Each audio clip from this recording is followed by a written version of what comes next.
मेरे प्रिय छात्र छात्रा, आज हम कक्षा 10वीं के सामाजिक विज्ञान विषय में अध्याय 11 स्वतंत्रोत्तर भारत की प्रमुख घटनाओं के बारे में आपको अध्ययन करवाएंगे। इससे पहले वाले वीडियो में हमने स्वतंत्रता से पहले जो प्रक्रिया हुई थी भारत में और जो आंदोलन हुए थे उसके बारे में हमने आपको अध्ययन करवाए थे। अब हम स्वतंत्रता के बाद की जो घटनाएं हैं उसको विस्तार से बताएंगे। तो आज हम आपको कश्मीर समस्या के बारे में जानकारी देने वाले हैं और इसके नेक्स्ट वाले वीडियो में भारत और चीन का 1962 का जो युद्ध हुआ था हम उसके बारे में आपको जानकारी प्रदान करेंगे। इसलिए आप लगातार वीडियो को प्राप्त करने के लिए इस चैनल को सब्सक्राइब कीजिए।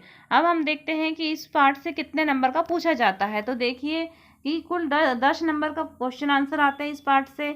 10 नंबर में से 1 अंक का एक प्रश्न रहता है, 4 अंक का एक प्रश्न रहता है और 5 अंक का एक प्रश्न रहता है। तो आपको इसके अच्छे से इस पार्ट की अच्छे से तैयारी करना है क्योंकि यह पूरा टोटल 10 नंबर का पूछा जाता है। अब देखिए कि 15 अगस्त 1947 को भारत ब्रिटिश दास्तान से मुक्त हो गया और स्वतंत्रता प्राप्ति के पश्चात भारत ने अपने देश के हितों के अनुकूल विदेशी नीति का निर्धारण किया। भारत की विदेशी नीति की निम्नलिखित प्रमुख विशेषताएं हैं। तो भारत विश्व राजनीति में असंलग्नता की नीति का अवलंबन करता है।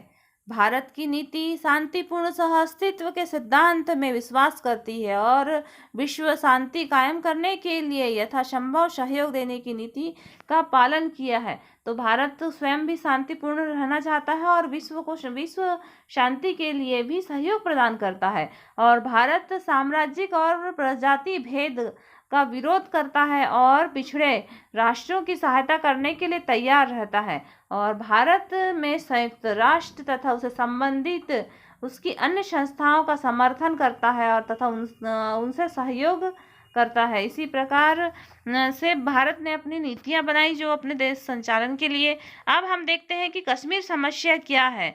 जब हमारा देश स्वतंत्र हुआ था तो हमारा देश स्वतंत्र होने के बाद में दो अधिराज्य बने, भारत और पाकिस्तान। तो उस समय बहुत सारे स्वतंत्र या देशी रियासतें थी। देशी रियासतों को कहा गया था कि तुम्हें जिस भारत में मिलना है भारत में मिल जाइए, पाकिस्तान में जाना है पाकिस्तान में चले जाइए। तो बहुत सारे देशी रियासतें भारत में मिली, कुछ पाकिस्तान में भी गई। लेकिन जो कश्मीर राज्य था, ये स्वयं कश्मीर के जो राजा थे वो स्वतंत्र ही रहना चाहते थे। तो वही कश्मीर पर जब पाकिस्तान का आक्रमण हुआ या कबालियों ने जब आक्रमण किया तो उस समय की समस्या को कश्मीर की समस्या कहा गया है। तो हम देखते हैं, इसका विस्तार से अध्ययन कर रहे हैं कि कश्मीर की समस्या भारत और पाकिस्तान के मध्य सबसे उलझी हुई समस्या है। स्वतंत्रता के पश्चात दो नए राज्य बने। देशी रियासतों को स्वतंत्रता प्रदान की गई कि उनकी अपनी इच्छा भारत और पाकिस्तान में विलय हो सकते हैं अथवा स्वतंत्र रह सकते हैं। अधिकांश रियासतें भारत और पाकिस्तान में मिल गई, लेकिन कश्मीर भारत की उत्तर पश्चिम सीमा पर स्थित होने के कारण भारत और पाकिस्तान दोनों को जोड़ता है। और कश्मीर के राजा हरि सिंह ने अपनी रियासत जम्मू कश्मीर को स्वतंत्र रखने का निर्णय लिया। राजा हरि सिंह सोचते थे कि कश्मीर यदि पाकिस्तान में जाता है तो जम्मू की हिंदू जनता और लद्दाख की बौद्ध जनता के साथ अन्याय होता है और यदि वह भारत में मिलता है तो मुस्लिम जनता के साथ अन्याय होता है। अतः उसने यथास्थिति बनाए रखी और विलय के विषय में तत्काल कोई भी निर्णय नहीं लिया। 22 अक्टूबर 1947 को उत्तर पश्चिम सीमा प्रांत के कबालियों और अन्य पाकिस्तानियों ने कश्मीर पर आक्रमण कर लिया और पाकिस्तान कश्मीर को अपने में मिलाना चाहता था। अतः उसने अपनी सीमाओं पर सेना को इकट्ठा कर 4 दिनों के भीतर ही हमला कर दिया। आक्रमणकारी श्रीनगर से 25 मील दूर बारामूला तक आ पहुंचे। कश्मीर के शासक ने आक्रमणकारियों से अपने राज्य को बचाने के लिए भारत सरकार से सैनिक सहायता मांगी। साथ ही कश्मीर को भारत में सम्मिलित करने की भी प्रार्थना की। सरकार ने इस प्रस्ताव को स्वीकार किया और भारतीय सेना को कश्मीर में भेज दिया। उस समय भारत के प्रधानमंत्री जवाहरलाल नेहरू ने यह आश्वासन दिया कि युद्ध समाप्ति के पश्चात कश्मीर में जब शांति स्थापित हो जाएगी तब ही कश्मीर की जनता जनमत संग्रह के आधार पर यह तय करेगी कि वे किसके साथ मिलना चाहती है। प्रारंभ में पाकिस्तान सरकार के आधिकारिक रूप से कश्मीर के बारे में कोई मत व्यक्त नहीं किया। अतः भारत सरकार ने पाकिस्तान सरकार से कबालियों का मार्ग बंद करने को कहा, परंतु जब इस बात के प्रमाण मिलने लगे कि पाकिस्तान सरकार कबालियों की सहायता कर रही है तो गवर्नर जनरल लॉर्ड माउंटबेटन की सलाह पर जनवरी 1948 को भारत सरकार ने सुरक्षा परिषद में एक शिकायत की कि कबालियों ने पाकिस्तान से सहायता प्राप्त करके भारत के अंग कश्मीर पर आक्रमण कर लिया है, जिससे अंतर्राष्ट्रीय शांति और सुरक्षा पर खतरा उत्पन्न हो रहा है। राष्ट्रसंघ की सुरक्षा परिषद ने इस समस्या के समाधान के लिए 5 राष्ट्रों चेकोस्लोवाकिया, अर्जेंटीना, अमेरिका और कोलंबो और बेल्जियम के सदस्यों का एक दल तैयार किया। इस दल को मौके पर जाकर स्थिति का अवलोकन करने को कहा गया, समझौते के मार्ग ढूंढना, और संयुक्त राष्ट्र के दल ने मौके पर जाकर स्थिति का आकलन किया और यह रिपोर्ट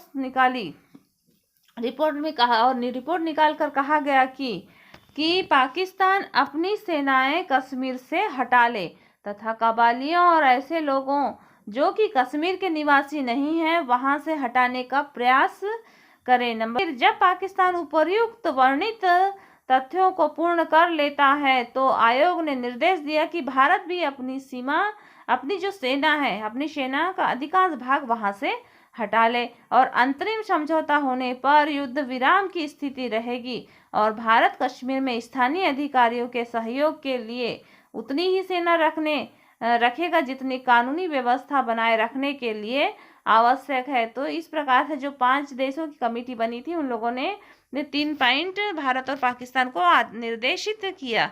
इस सिद्धांत के आधार पर दोनों पक्षों में वो लंबी वार्ता हुई और 1 जनवरी 1949 को युद्ध विराम के लिए सहमत हो गया। कश्मीर के विलय का निर्णय जनमत संग्रह के आधार पर होना था। संयुक्त राष्ट्र ने जनमत संग्रह की शर्तों को पूर्ण करने के लिए एक अमेरिकी अधिकारी को प्रशासक के रूप में नियुक्त किया। प्रशासक ने भारत एवं पाकिस्तान से जनमत संग्रह के आधार पर चर्चा की, परंतु उसका कोई भी परिणाम नहीं निकला।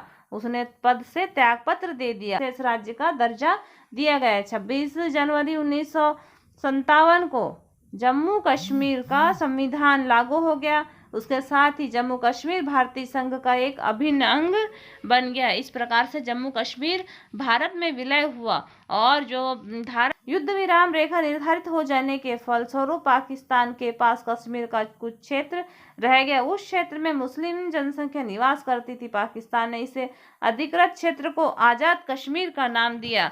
पंडित जवाहरलाल नेहरू ने जनमत संग्रह की अपनी वचनबद्धता का पालन करना चाहते थे, परंतु पाकिस्तान ने संयुक्त राष्ट्र संघ की शर्तों का उल्लंघन कर अधिकृत क्षेत्र मतलब आजाद कश्मीर से अपनी सेना नहीं हटाई थी। कबाली भी वहीं बने हुए थे, अतः जनमत संग्रह कराया जाना संभव नहीं था। पाकिस्तान कश्मीर को छोड़ना नहीं चाहता था, बल्कि उसका दावा भारत के नियंत्रण में स्थित कश्मीर पर ही था। अतः उसने अपनी सैनिक शक्ति में वृद्धि की और तथा शक्तिशाली राष्ट्र अमेरिका से संधि कर ली, पक्ष मजबूत बनाने का प्रयास किया। पाकिस्तान ने 1954 में अमेरिका से संधि की और 1955 में शीटो नामक संस्था का सदस्य बन गया। इसका सदस्य बनने से उसे अमेरिका से सहानुभूति प्राप्त हुई, इसके बदले उसे सामरिक अड्डे भी प्राप्त हुए। इन परिस्थितियों में पंडित नेहरू ने कश्मीर नीति में परिवर्तन किया और उन्होंने जब तक पाकिस्तान अपनी सेना नहीं हटाएगा और जब तक जनमत संग्रह से मना किया, कश्मीर के प्रश्न पर सोवियत संघ ने भारत का समर्थन किया। इस समर्थन से भारत की स्थिति मजबूत हो गई। 26 फरवरी 1954 को कश्मीर की विधानसभा ने एक प्रस्ताव पारित कर जम्मू कश्मीर राज्य का विलय भारत में करने की सहमति प्रदान की। तो भारत में कश्मीर का विलय किस सन में हुआ है?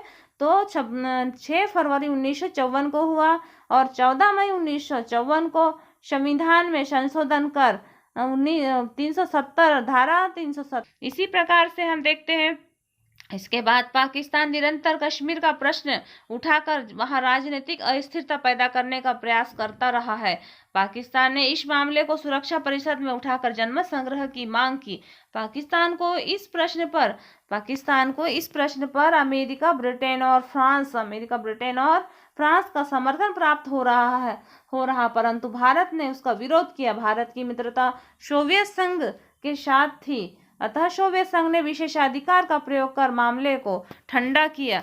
1962 में पाकिस्तान ने कश्मीर पर पुनः जनमत संग्रह की मांग उठाई, परंतु सोवियत संघ ने अपने विशेषाधिकार का उपयोग किया। पाकिस्तान में जितनी सरकारें आईं, वे कश्मीर के प्रश्न का जीवंत रखने का प्रयास करती रही, जबकि भारत में के लिए यह एक प्रश्न उसकी अखंडता और सम्मान का प्रश्न है। इस प्रकार से कश्मीर समस्या के बारे में हमने अध्ययन किया। एक प्रश्न आता है कि कश्मीर समस्या के बारे में आप लिखिए, तो आपको कश्मीर समस्या के बारे में लिखना है। ये देखिए, यहाँ से जहाँ से आपको टिक करवाया गया है, तो यहाँ तक आपको कश्मीर समस्या के बारे में नोट करना है। एक और प्रश्न आता है कि कबालियों का मार्ग बंद करने को क्यों कहा गया, तो ये दोनों प्रश्नों का आंसर है। इसी प्रकार से आपको इसका आंसर उत्तर पुस्तिका में नोट करना है। और आपको नेक्स्ट वीडियो में आपको भारत और चीन के युद्ध के बारे में आपको विस्तार से अध्ययन करवाएंगे। इसलिए आप लगातार वीडियो को प्राप्त कीजिए और अपने पढ़ाई जारी रखिए। धन्यवाद।